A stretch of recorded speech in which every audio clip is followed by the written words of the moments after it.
Emotions. We all have them, and they are a powerful force in our lives. In 1994, after extensive research with brain-damaged patients, Antonio Damasio publishes breakthrough findings that rational decision-making is impossible when devoid of emotion. He found that our brains are hardwired to engage a predetermined emotional response for every reaction we experience, thought we have, and decision we make. In short, emotions are at the very epicenter of what makes us distinctly human. The good news is that we can have a major influence on how we respond to our emotions, and in doing so, enhance our ability to work effectively with others, teams, and organizations. Great leaders not only manage themselves well, they are also able to harness the power of emotions to create significant connections with others and be positive influences on their teams and throughout their organizations. We call this leadership emotional intelligence. Hello, my name is Thiago Frota. I'm a Brazil exchange student, and I will talk about the emotional intelligence, specifically the use of the emotional intelligence for effective leadership in a workplace. So I'll give some practical examples and share some situations from my own experience leading and being lead. So for now, I have a question.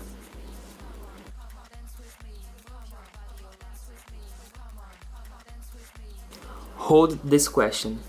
First of all, I have to show you some concepts.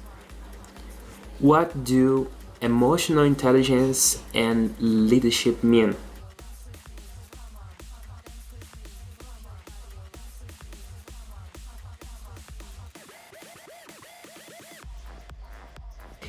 In 1997, Daniel Goleman, an American psychologist, defined the emotional intelligence in 5 elements in his book titled with the same name.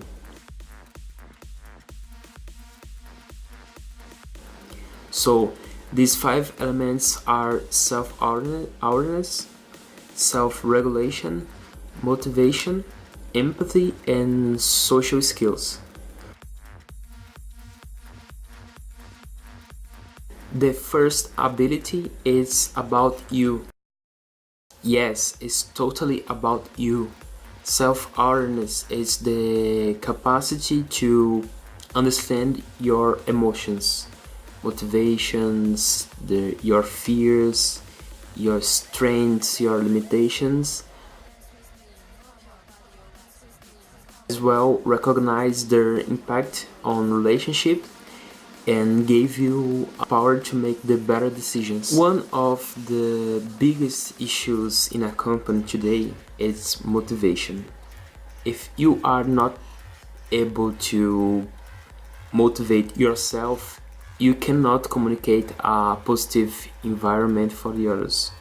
So it will be impossible to motivate, to manage and engage a team.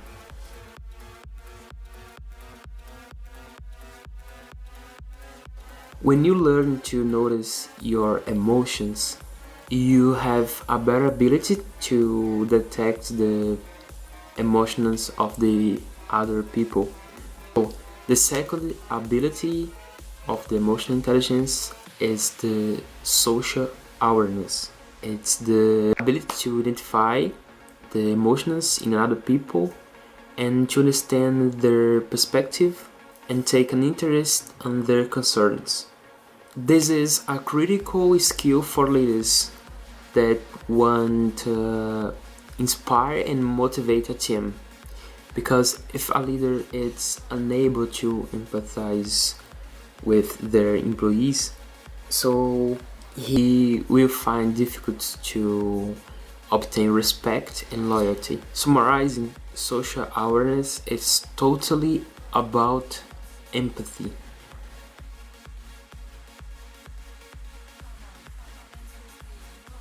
For you to get better at empathy, you have to listen, observe, and ask questions.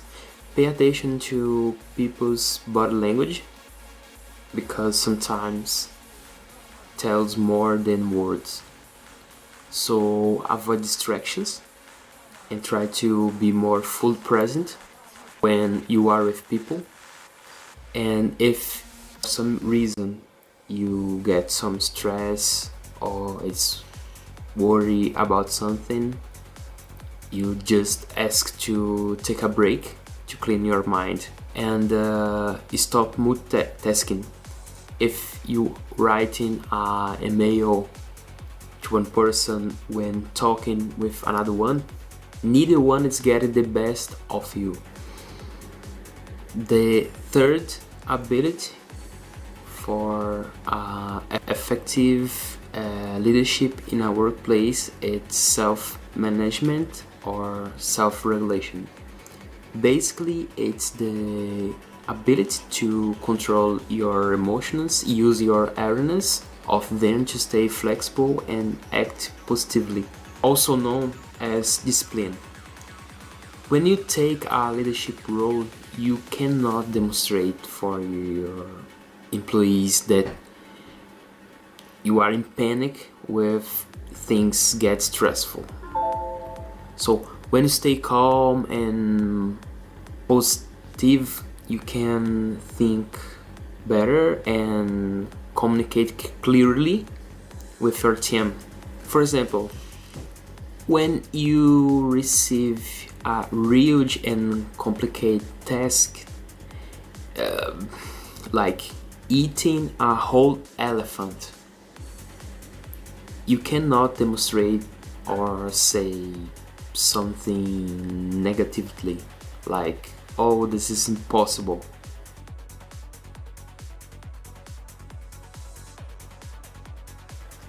The secret is eat a piece at a time. In other words, it's divide this real task in small pieces to be more manageable and delegate for the other people. Always visualizing the success in the future.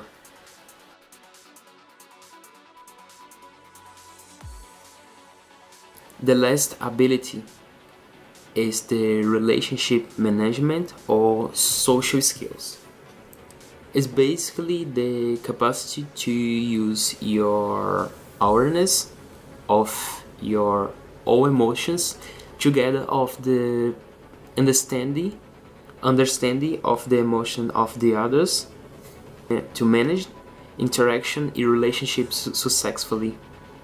For example, when a good leader speaks with the employees with passion and energy, he or she is easily able to share these emotions with them.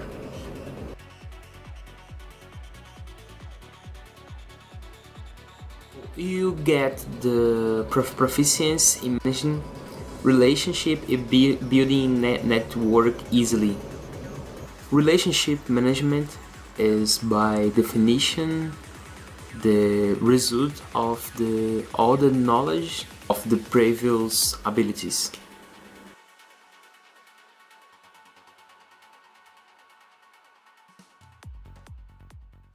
Consider the 4-factor model and review any appraisal documentation and 360-degree feedback. Reflect on any big conversations you have had. Get feedback from those around you and your trusted advisors. And ask yourself, what worked well? What could have gone better? What do you wish you had done differently? What did you learn? Having become better acquainted with your emotional intelligence, you should now consider how you can better apply it.